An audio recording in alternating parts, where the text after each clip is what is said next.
All right, boom. Take two. Take two of me recording this. The first one has some audio issues. But yeah, man, I just wanted to tell my story, how I got involved in the stock market, how I got started trading, what really turned me on to it, what made me take it serious, and the ups and downs, and what I went through getting to the point I am now. Not saying I'm rich by any means, or anything. I haven't been doing it that long, but I have learned a lot along the way, and I've had some ups and downs along the way as far as managing my money and putting money in the brokerage account and doing this and doing that, and just learning hard lessons along the way. So, so yeah, so I'll start like when I was younger, and so for the most part, growing up, nobody really explained the stock market to me like throughout middle and high school, elementary school.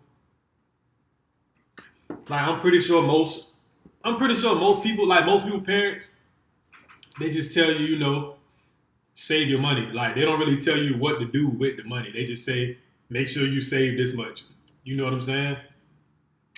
Like everybody thing is, the generation before us all tell your kids, save your money, get a good job. Like that's all people really tell you. They don't really tell you how to use your money. You know what I'm saying? Like your money is a tool. Like just like this pen, just like this or these nail clippers, just like this tape measure. Like your money is something you're supposed to use to get things done, right? And that's like what the stock market is. Stock market is a tool. Like is a so yeah, nobody really taught me that. So growing up, middle school, high school, I knew what the stock market was, but I didn't know. I had zero intentions of using it or figuring out what it was. I just understood, go to work, work your hours, get paid. You know what I'm saying? So, um, so then I get to college and I meet my one of my best friends to this day. I meet so this guy named Sylvester, right? And when we first got to college, he was into engineering, but then he ended up switching to like finance or whatever. And I guess that was his first introduction to investing in general or whatever. And I guess throughout his coursework, he learned about stocks and things. But I was a computer science, so I didn't really know anything. I still didn't know anything about stocks. Wasn't trying to get into it. Wasn't even thinking about it. It wasn't even on my mind. So I'll say like our sophomore and junior years is when Sylvester really got more and more into it. And I would always see him on his phone. And most people like when you see him on their phone, you think they texting on social media or whatever. But I come to find out later that he was like learning how to trade and reading financial reports and things like that. And like I said, I still wasn't into it, but he was my roommate. And we were really good friends, so I would just notice. You know what I'm saying? So so time goes on, and then I'll say by our I think I'll say our junior or senior year, he started getting into forex. He started trading forex, and I'm seeing what he's doing, and eventually I fed into the hype. And I'm not gonna say forex is all hype. Like you can definitely make money in forex, but they had like the pyramids, like get this person up under you. You want to be a 3P4L, whatever the fuck people be saying, bro. Um, but it sparked my interest for that for a short little time. Like I bought a couple of books on it. I bought a couple of monitors, thinking I'm about to be Trader McGee. You know what I'm saying? I'm doing this, doing that, pip. You know what I'm saying? If you know it's forex, you know what how the pips go, or whatever. But yeah, it spiked my interest for a little while, but it kind of fell off thereafter. He stuck with it, and so what ended up happening was, so after our senior year, he ended up graduating that summer. Me, I wasn't never gonna take no damn summer classes. I'll just take another semester like in the fall or the spring or whatever. So he ended up graduating, uh, and he went on to get his job and live his life or whatever. But he stuck with the trading. Like he was doing it more and more and more. And he's actually gotten really good at it. than just investing in trading in general. He has years in the game now because we're a little bit older now. Like I'm 26. I just turned 26 Monday, and it's Thursday right now. So if you want to tell me happy belated birthday, throw that down in the comments or whatever. But yeah, so he has years in the game now. But yeah. So then I go on to do complete my last semester of college. I go on to complete my last semester of college, and then I apply, I get a job, and then I move. Then I move out here to Texas. And the timeline on that was I graduated in fall 2021, and then I moved out to Texas. And I already had a job before I graduated, so there was a 6 month waiting period. I had there was like a 6 or 7 month waiting period. I had to wait until I started my job because my job didn't start until July of 2023. So I mean 2022 because I graduated in 2021. My job didn't start until July of 2022, right? So and I've had a lot of jobs over the years. Like I worked in plants. I worked at Walmart. I worked retail. I worked at food places like McDonald's and Taco Bell. I worked at Marshalls. Like I said, I worked retail. I worked a lot of places. I worked at Moe's for like 2 days. So so I had a lot of jobs. So like like I said, that's all I really knew was just like work for $1. You feel me? I never really had a problem working. The one thing about me, I was always gonna keep a job. I was gonna try to keep some money in my pocket. I ain't no bum. You know what I'm saying? So, so yeah. But I graduate. I wait this that time period. I was waiting. I was working at Walmart. I was working at Walmart in Clemson. I was working at night shift. So I move out here to Texas. I'm in Austin, Texas right now. So then I go. So what happens is, so I'm in tech, right? I'm in tech sales. I'm a solutions architect. So I work from home, right? And so like I said, I started working in July. So time is going on, July 2022, time is going on. And then, so about a year goes by, and at some point in time, I find Wall Street Trapper in like 2023. In 2023 is when I find Wall Street Trapper, right? And I start to see the things he's doing. He's breaking down the stock market and companies in the way that I can understand. So I start paying attention to it, but I didn't pay it a whole lot of attention. I'm not even gonna say a whole lot. It just, I didn't really dive all the way into it, right? So then what happens is, in like around November of 2023, we have a workshop at work, right? There's a guy, he wants to do a workshop with my team. He wants to come teach us some things, come talk to us about some things, right? But he wanted to do it in person, right? And so this was my first time going into an office like every single day of the week for 6 hours plus, 7 hours plus. So I hated it, bro. I hated it. And at this point in time, I had already started putting a little bit of money in my brokerage account and kind of taking it, but I wasn't full-fledged with it.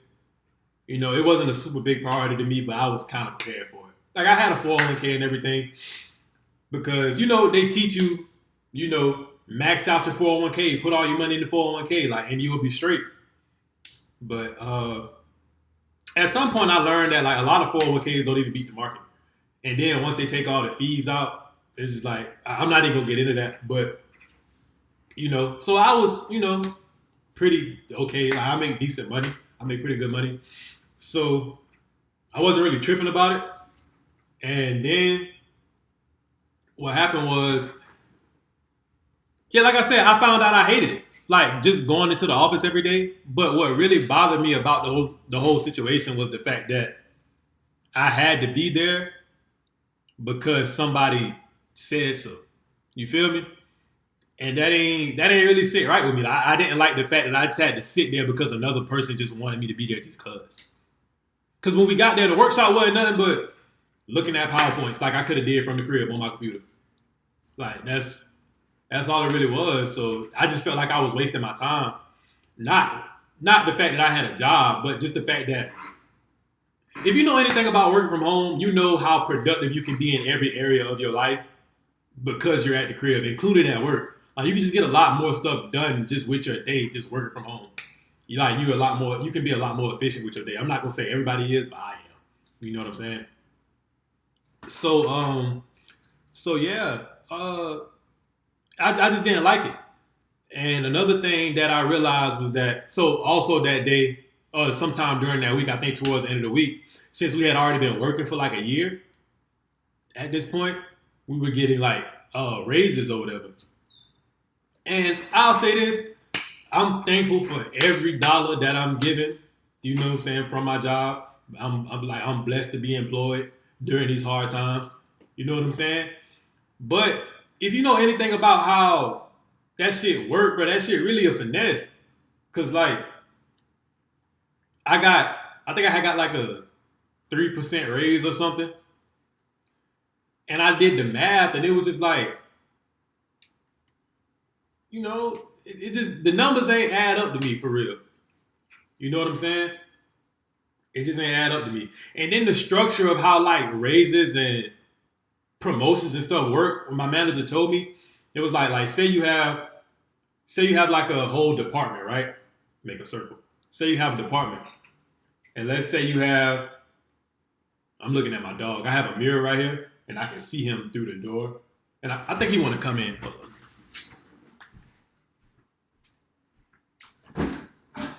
on.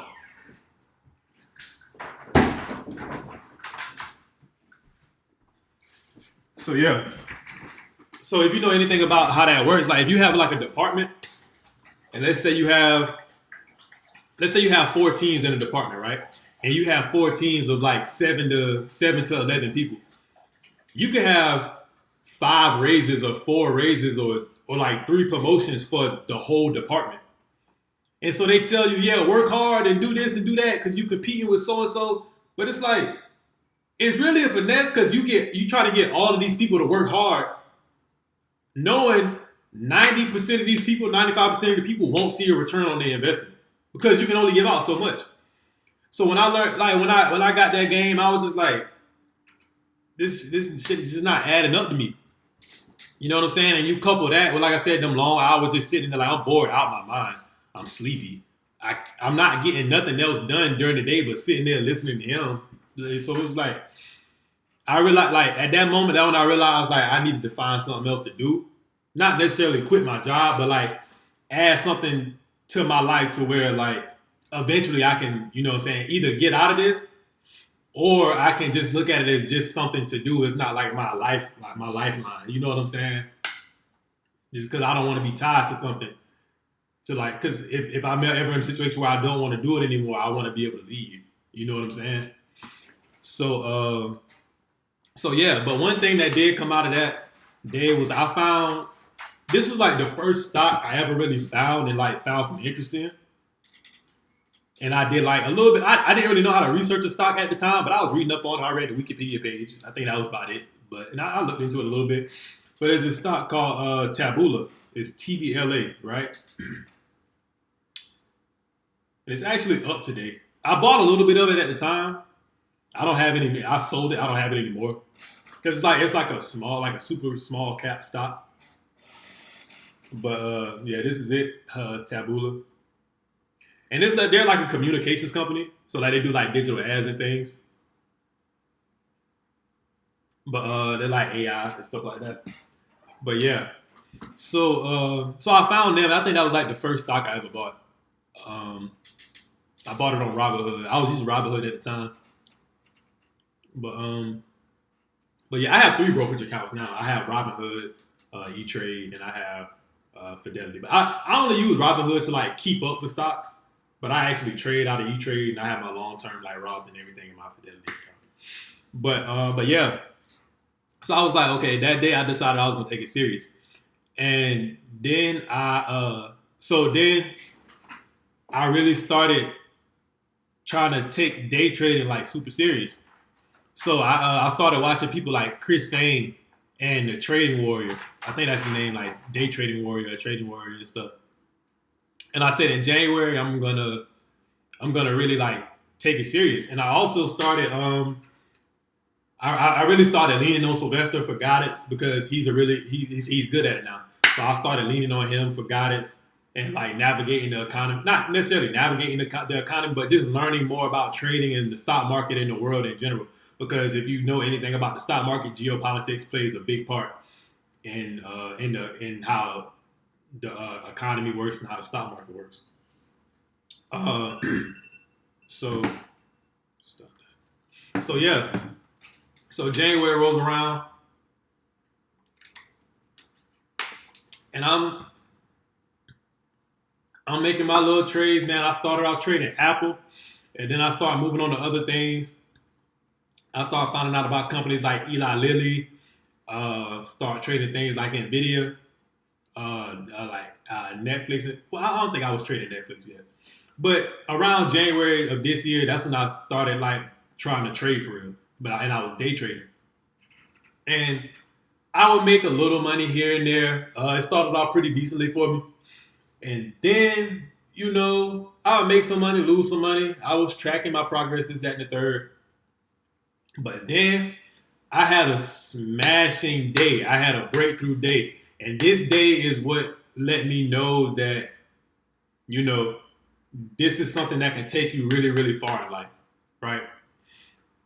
And so one day, and I'm going to show y'all. I'm going to show you.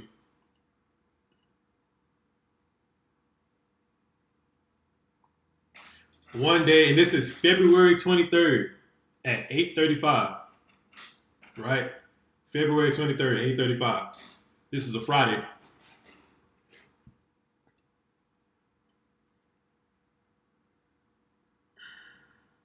I made $20,000. Let's say 26 right there because I was down a little bit in trade like that because I held it overnight and then the next day it popped. Right? So I made a 20 ball in a day. And it was crazy because I still remember that day. I had just got my dog in November, right? So I'm still going through learning how to handle him and care for him. And I think I was trying to change his food or something because he had just hit one in like January. So I think I was going through the process of changing his food. And I think I was changing it too fast and I messed up his stomach. So like that morning, he had diarrhea, like his stomach, like he had poop all over his cage. I think I had let him out of the cage a little bit, like that morning. So he walked across, like he was walking around. He got a little bit of dookie, like it's dookie everywhere. The dookie crib, it was stinky. It was stink up in my crib, bro. But I couldn't even handle him because I had a meeting for work at like 9. I had a meeting for work at 9 o'clock, and I'm on Central Time, so the stock market opens at 8:30. So I'm sitting here looking at my phone because I didn't get up until like 8 o'clock. I didn't get up because I would have had to take his cage apart, take it outside and clean it. I didn't have time to do all of that. So the most I could do was just put him just leave him in his cage and make sure he didn't mess up the rest of the crib and just go to my meeting. But so I'm sitting here waiting on my meeting to start. My meeting started at 9. I'm looking at my phone. You see 8:35. Like I'm done. Like I had already closed the trade. So I'm sitting here at 8:35 in the morning. I just made $20,000. I'm sitting here trying to talk these people in this meeting, seeming like I trying to pay attention to like care what they talking about. House smell like dookie. I got a dog over here going through it. You know what I'm saying? It was just a wild morning, but yeah, I made a 20 in a day in like 5 minutes. I say 5 minutes because the market didn't open till 8:30. But it was I got in the trade yesterday, but I made it $20,000 in less than 24 hours. And one thing I learned from making the money that fast, like, and so mind you, this is very early in my trading journey. Like, it usually takes people years and years to be profitable in trading, and I just started in January, and I just made a 20. Like, I think I got diamond hand, bro. Like I feel like I'm that guy, like trading. You feel me? Because so before that moment, right? In the weeks leading up to that, because I'm steady putting money in my trading account, trying to make more and more money. You feel me? Not and like I don't I think I know what I'm doing, but I'm not. I don't. So it was one Friday. I lost like $900 at the end of the week. I lost $900, and then like that very next Friday, or like the Friday after or something. But I want to say it was like that very next Friday. I turned around. I made 9,000. So I'm like, ooh, you feel me? Made it all back. Then some. Well, a lot of some. And then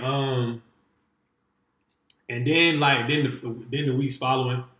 Let me see if I can find the other screenshot where I made 9K. Let me see.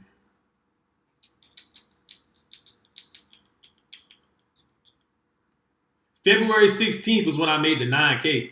So like that very next week is when I made the 20,000. And this is the play I made it on. Nvidia, $800 call. Cause this is before the stock split. So if you go look at it, you be like, man, Nvidia ain't never been around no $800. They did a stock split. So don't come over here with all that. But yeah, this was the play. Nvidia, $800 call. 20. Yeah, you see it. I had about 16 contracts. And you see the dates on these things, bro. Like I no cap, bro. You see I bought that thing February 22nd. I bought it February 22nd. It went from 470 to 2165, bro. 450%. But yeah, so I ain't really know what I was doing though. Like looking back on it, I understand now that it was just earnings season and things was just going crazy. Like Eli Lilly, because I think I made the 9K off Eli Lilly if I'm not mistaken. I don't know if I got or like that week, because I didn't make the 9K in one play. I had just let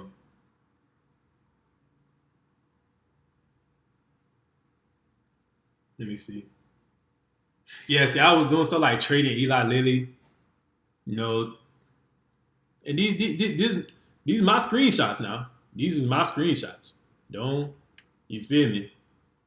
See that same February time period? But yeah, so I'm not under. I didn't really because I wasn't really paying attention to the news or like paying attention to the actual companies. I was just trading. So in the time following, I had got a lot of arrogance. Like I felt I was too confident, and I had lost a lot of it. 20K. I'm not gonna lie to you. I lost a decent amount of it. I didn't lose all of it, but I lost a decent amount of it just because I wasn't ready for it. I wasn't ready for it, and so yeah. So after that, I continued to trade. Um, I started another Instagram page because I realized like what it could do for me, and I wanted to take it serious, and I wanted to develop the skill of day trading. So I started an Instagram page, and it's called Matt Growing Racks. You know, so if you want to follow it, I still post my trades on there, but I'm not day trading no more. I'm more so doing like swings and stuff. But yeah, so I ended up starting an Instagram page, like showing all my trades every day, like just trying to develop the skill. You know what I'm saying? But yeah, and it was hard.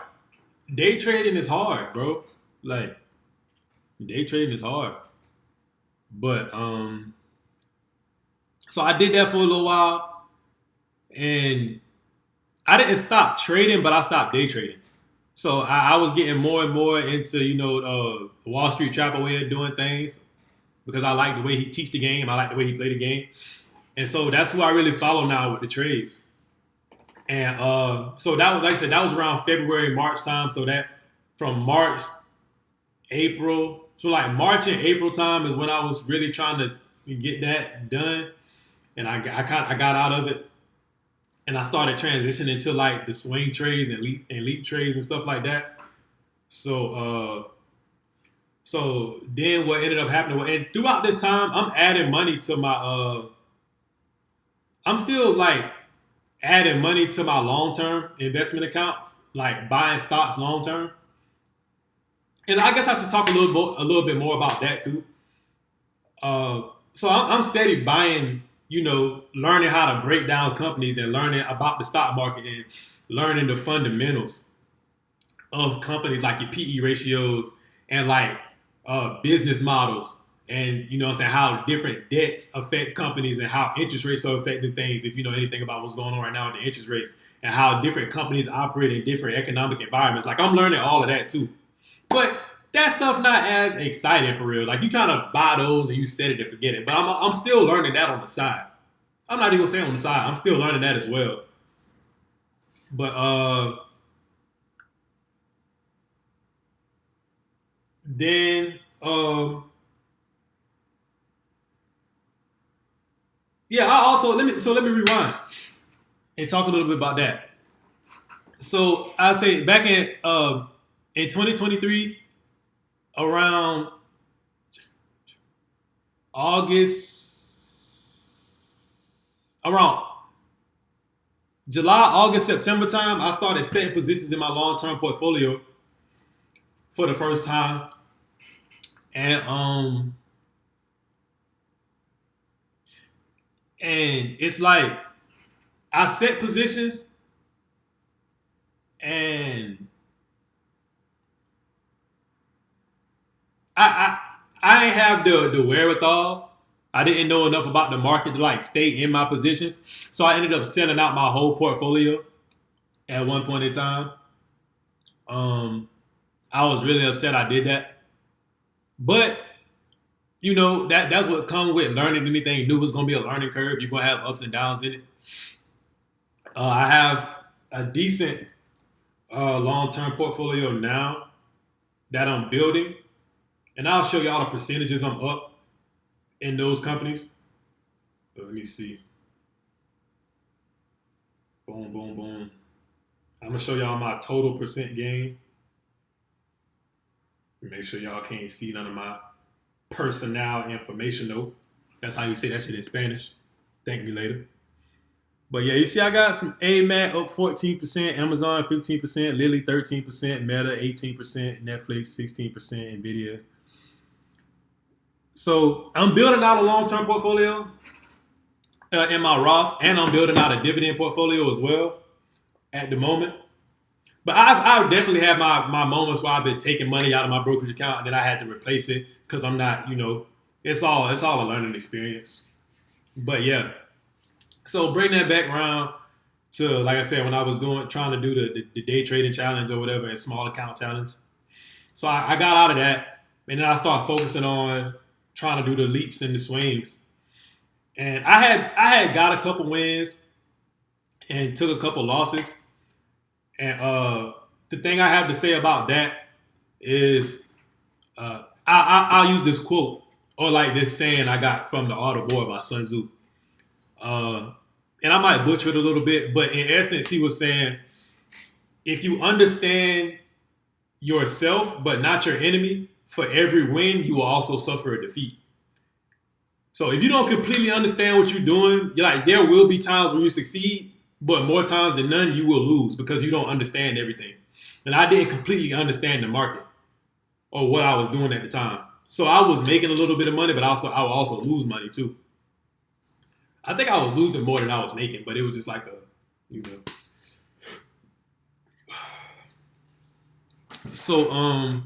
So yeah, and then came around. So I was getting more confident as time went on, and what a day was coming up.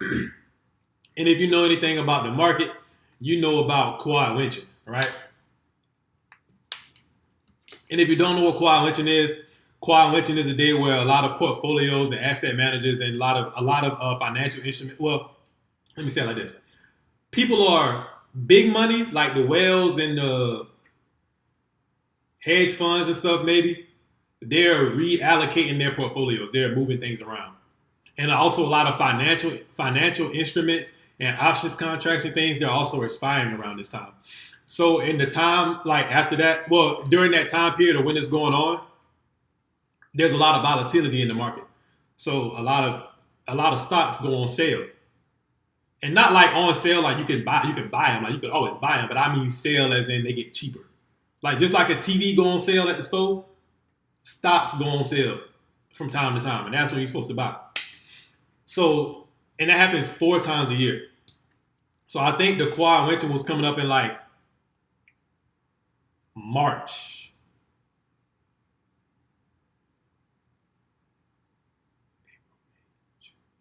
Oh, like no, it was the one in June was coming up or something like that. Let me see. Let me look at the Kawhi winter dates. It's called triple winter now. It ain't even called Kawhi winter no more. Okay, so Kawhi winter was coming up in June of this year, right? Kawhi winter was coming up in June of this year, and I was ready. I was flooding my account with bread. You know what I'm saying?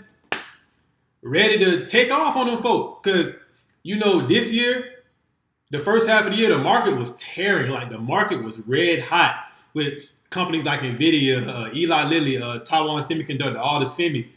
If you don't know what semis are, go check out my video. I just did a breakdown on Broadcom. I'll link it at the end of the video. But the chip stocks was hot. And I was like, I need a piece of this. You feel me? So I went all in on a lot of those chip companies, like TSM and Qualcomm and Nvidia, AMAT, uh, uh, and then I had one on Apple too. But Apple not a chip company, but I was just playing Apple. So yeah, I was going all in. I think between my Robinhood account and my E-Trade account, because I was trading out of both of them at the time, I was day trading in my Robinhood account and I was swinging in my E-Trade account. Just trying to do too much at one time, for real. Just, just trying to do too much. And what I did was I jumped in all of those plays way too early. Way too early. Kawhi Leonard is on a Friday, and then it's that week following that everything. But the market had been running so much, something had happened. I think everything started falling like that Thursday before. And I was just so eager and so ready to get in some plays. As soon as I seen some red, I, I took off. I think I had put about 12K in the market. I think I had put about 12K in the market altogether. And lost a lot of it. I ain't lose all of it. But I lost a decent amount of money again. This time it was my actual money. The other time with the 20K, that was all profit. So it didn't bother me that much. But this time, this was all money like I had been saving up to put into the market. So it definitely hurt a lot more than the 20. Then when I lost a lot of that 20K. But it's all lessons learned at the end of the day. It's all lessons learned. So I sat on the sideline of the market for a little while. Well, actually, no, I didn't. I kept trading. I wasn't trading as much, and I wasn't taking as big trades. But from June, like June, July, and August, I was still trying to make little trades. Like still trying to understand what's going on. Like still. But then, so then September comes. No, so pause. So then in like late July or like August sometime, so what? Well, okay, let me backtrack. So what ended up happening with the Kawhi Leonard thing was, since the market had been running so much, it just did. One, I had terrible positioning, and two, the sector of the market I was playing so heavily, it didn't make that full recovery immediately like I thought it was. So that caused me to lose a lot of money. And then, so for one, I learned positioning. I learned to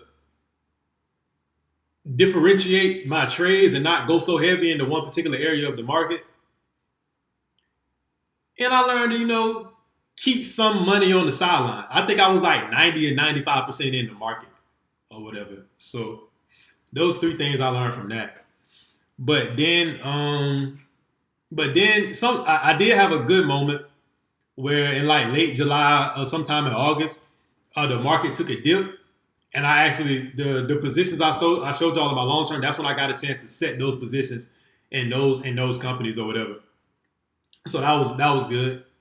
And then that leads us up to now.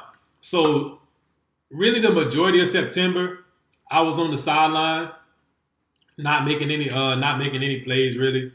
I made a couple of plays, and I don't have my notebook with me. Oh, I actually do. I actually do. I write a lot of stuff down now, so I have my options thing right here. So these are the trades that I took in like August, September time. You can see a win, took a win, took a loss, took a loss, won, took a loss, took a loss, and then this ASP play was a loss too. I just didn't write it down. And so yeah, and now we're towards the end of September, and I just got into four more plays. These plays right here, and I'll actually show y'all those. I just got into these plays yesterday, actually, yesterday morning. And I'll show y'all those. I just got into these plays yesterday morning. Oh, shit. And this is what they are looking like at the moment. So you see, I got an Amazon play down about 6%, American Express play down about 1%, and then I have a Meta play up 6%, and I have an Oracle play up 3%. So a lot better position in these plays. I was a lot more patient. I was paying a lot of attention to the market lately. So we're looking to recoup some losses that we've taken this year so far. So yeah. And that brings us up to the current moment. So that was my journey, getting involved in the stock market, where we stand here and now. And yeah, if you want to keep up with my trades, go follow my page, Matt_growing_racks. I'm gonna show y'all that again. You know what I'm saying? If you want to keep up with my trades and the things I'm doing. If you, like I said, every Wednesday I'm dropping a company breakdown. I'm breaking down all kind of companies. I'm doing Wingstop next week, so tune in for that. You know what I'm saying? I know y'all like the Wingstop. I know y'all like the wings and the food and whatnot. But yeah, that's how I got into the market the past couple of years, and leading us up to this moment now. So I'm gonna keep building out this portfolio for years to come. I'm gonna keep trying to learn how to make these trades. And yeah, man, follow me on this journey. Peace.